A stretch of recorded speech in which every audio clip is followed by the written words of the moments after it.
केजरीवाल जैसे भ्रष्ट लोग दारू की एक पौवे के साथ एक पौवा बेच के दिल्ली को बर्बाद करके बैठ गए।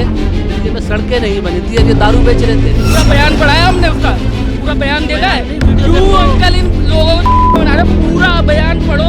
15 लाख नहीं, 15 करोड़ भी कम लगेंगे। अपना जीवन सुरक्षित है तो आपके लिए 15 लाख भी कम है।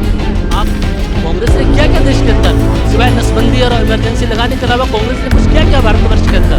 सारे जो भ्रष्टाचारी है ना वो विपक्ष में, जो बिल्कुल दूध के धुले है ना वो भाजपा में है। वॉशिंग मशीन है भाजपा में, डाल दो वो बाहर निकाला बिल्कुल खराब हो गया। ऐसे लोग कभी वहाँ पे फ्लाइंग किस देता है, कभी चूड़ियाँ छोड़ता है, ठीक है, कभी आंखें मारता है, कभी कहता है उससे सोना पैदा हो जाएगा, कभी कहता है आटा लीटर में मिलता है। तो ऐसे लोग हैं, ऐसी जो भाषा के ऐसी ये फॉलोवर है। क्या लग रहा है सर, 400 पार का जो दावा किया जा रहा है बीजेपी की तरफ से, कैसे हो रहा है 400 पार? राम के नाम पर या काम के नाम पर? और हो भी रहा है या नहीं पहली बार? अरे वाह, बहुत अच्छा सवाल है। राम के नाम पर ये काम के नाम पर देखिए, ये चुनाव है और चुनाव में कभी भी धर्म का प्रयोग नहीं किया जाता है। राम हमारे आराध्य हैं, हिंदू भावनाओं के प्राणस्रोत हैं, हिंदुओं के आराध्य देव हैं। तो ये चुनाव है, ये मोदी जी के उन कार्यों के नाम पे चुनाव हो रहा है जो मोदी जी देश की जनता को डिलीवर कर चुके हैं। और ये जो अभी तक मोदी जी ने 10 साल में काम किया है, ये तो अभी ट्रेलर है। पूरी पिक्चर तो अभी बाकी है मेरे दोस्त, आनी बाकी है। मोदी जी ऐसे ऐसे कार्य अभी करेंगे कि देशवासी सोच भी नहीं सकते कि हाँ, एक ऐसा प्रधानमंत्री देश को मिला है जिसने अपना पूरा जीवन इस देश के नाम कर दिया, इस राष्ट्र के नाम कर दिया।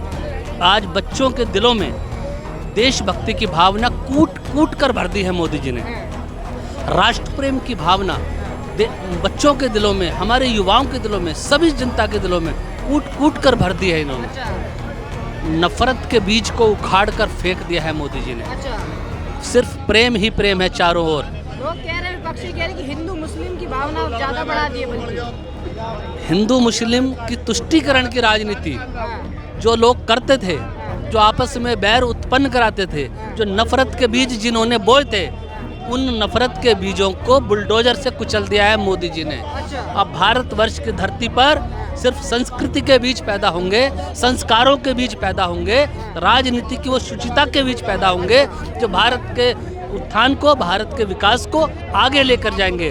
और भारत की राजनीति में आज भारत का हर युवा कर्मठता के साथ अपनी सक्रिय भूमिका निभाने के लिए तत्पर है, आतुर है। युवा तो परेशान हो रहे मोदी के राज में, कह रहे हैं कि रोजगार नहीं मिल रहा है हम लोग को, महंगाई बढ़ती जा रही है दिन ब दिन। देखिए, 31 मिलियन रोजगार मोदी जी ने 10 साल के अंदर रिटेल सेक्टर में सृजन करा के दिए। हर साल 2 करोड़ की बात हुई थी, देखिए साल से 10 साल से 20 करोड़ रोजगार हुआ। हम तो 31 करोड़ की बात कर रहे हैं, हम तो 31 मिलियन की बात कर रहे हैं। 31 मिलियन, 31 करोड़ नहीं, 31 मिलियन की मैं बात कर रहा हूँ। रियल सेक्टर में हमने कराया है इसको, ठीक है।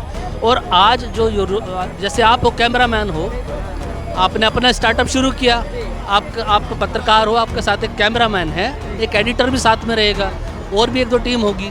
तो एक छोटा सा रोजगार का सृजन करने से जो मोदी जी ने स्वरोजगार योजना लागू की है, आप मोदी से स्टार्टअप के लिए लोन लीजिए और अपना व्यापार शुरू कीजिए, तो एक आदमी 4 लोगों को रोजगार दे रहा है।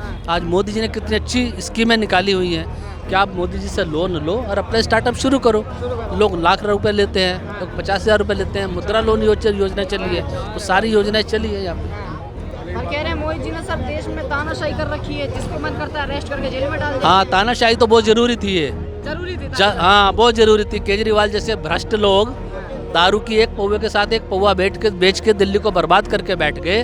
दिल्ली में सड़कें नहीं बनी थी और ये दारू बेच रहे थे। दिल्ली के लोगों को कोरोना काल में मरने से बचाने के लिए ऑक्सीजन गैस के सिलेंडर तक नहीं मिले, ऑक्सीजन गैस के बेड तक नहीं मिले, उनको वेंटिलेटर तक नहीं मिले, रेमडेसिविर दवाइयाँ तक नहीं मिली। और ये नालायक केजरीवाल कर क्या रहा था दिल्ली के अंदर? ये दारू बेच रहा था। ये अपना शीश महल का करोड़ों रुपए का बंगला बनाने में लगा हुआ था।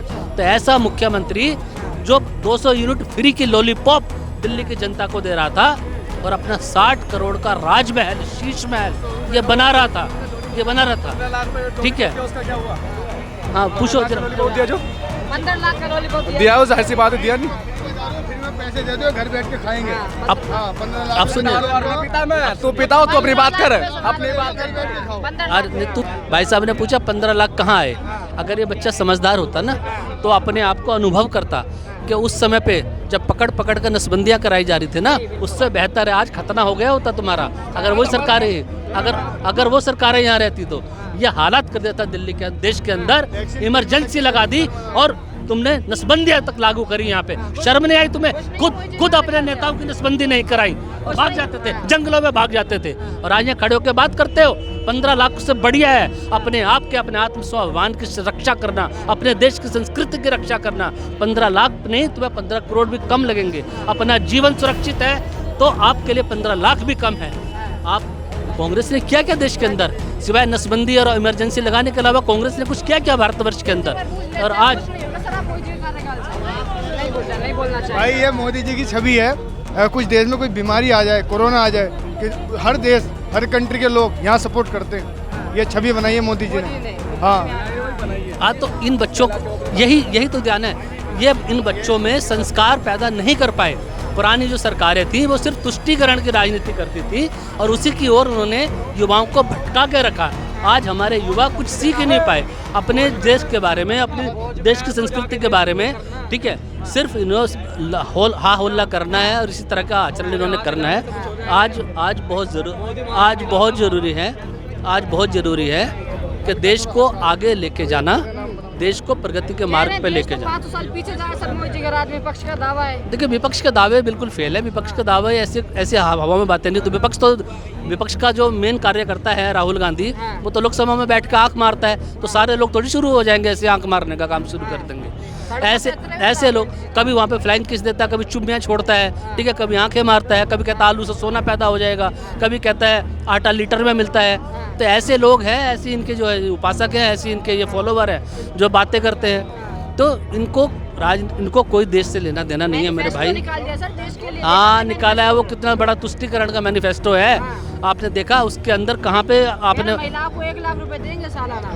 हाँ तो महिलाओं को देंगे तो उनके खाते में ट्रांसफर कर दें। अभी तक किया? किसी को दिया? जिन्होंने मैनिफेस्टो बनाया उन्हीं का प्रधानमंत्री स्वर्गीय राजीव गांधी मंचों से कहते थे 1 रुपया भेजता हूँ भारत की जनता को तो उसमें से 10 पैसे मिलते हैं, 90 करोड़ हमारी पार्टी के दलाल खा जाते हैं या बीच के बिचौलिया खा जाते हैं। ये राजीव गांधी कहते थे और वही राजीव गांधी के बेटे के संरक्षण में, उनके मार्गदर्शन में आज जो ये एक तरह से तुष्टीकरण वाला इन्होंने अपना वो बनाया है, क्या नाम जो अभी इन्होंने अपना लॉलीपॉप दिया है, मैनिफेस्टो जो दिया है, घोषणा पत्र दिया है, ये तुष्टीकरण का घोषणा पत्र है। देश को विभाजनकारी नीतियों के मार्ग पे ले जाने वाला घोषणा पत्र है इनका। ईडी सीबीआई तो भाई बहुत बढ़िया काम कर रही है। ईडी सीबीआई इतना बढ़िया काम कर रही है कि वो अपनी कर्तव्य, अपनी ड्यूटी अच्छे से निभा रही है। कह रहे सिर्फ आम आदमी पार्टी के पीछे हाथ धोके पड़ गई है। हाथ धोकर नहीं, नहा के पड़ी है। अच्छा। हाँ बिल्कुल, सुबह नहा धोकर 7 बजे ड्यूटी पे फिक्स होके टिप टॉप होके पहुंच जाते हैं वो और अपनी फाइल देखते हैं आज वहाँ भी कौन कौन है, क्या क्या है। तो सर सिर्फ विपक्ष में ही है क्या ये जितने भी हैं भ्रष्टाचारी? हाँ तो जो भारतीय जनता, हाँ तो दे दो, लिस्ट दे दो। अरे ईडी को देते क्यों ना है, लिस्ट तो दो। एक थाने में जाके कंप्लेंट दो। मेरे अंकल जी आज भी राजकुमार आनंद को भी ना वो भी आज भी बोल दिया, सारे जो भ्रष्टाचारी है ना वो विपक्ष में, जो बिल्कुल दूध के धुले है ना वो भाजपा में, वॉशिंग मशीन है भाजपा में, डाल दो वो बाहर निकाला बिल्कुल साफ हो गया। आप राहुल गांधी के बारे में बोल लेते चुम्मे वाली और आलू में से सोना वाली, पूरा बयान पढ़ाया हमने, उसका पूरा बयान देखा है। क्यों अंकल इन लोगों को, अरे पूरा बयान पढ़ो।